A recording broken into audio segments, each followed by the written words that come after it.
Philip Suzon naungusan ang dalawang Briton na sikat na singer sa iTunes worldwide.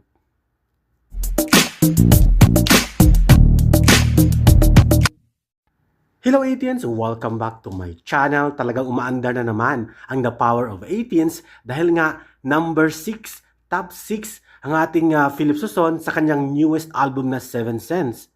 At ito pa, naungusan, surpasses ni Philip ang dalawang British singer na talaga namang multi-awarded singer-artist sa buong mundo pero naungusan o nalampasan ng ating Philip Suzon dahil sa kanyang kasikatan sa 7 Cents album at The Power of 18s din ang nangyari. Kaya naman congratulations, isang malaking bagay ito sa ating mga Filipino bilang mga supporter ng ating OPM industry at P-pop industry dahil ang dalawang sikat na singers at multi-awarded British artists ay naungusan ng isang Philip Suzon at isang malaking bagay. Again, congratulations Ken or Philip.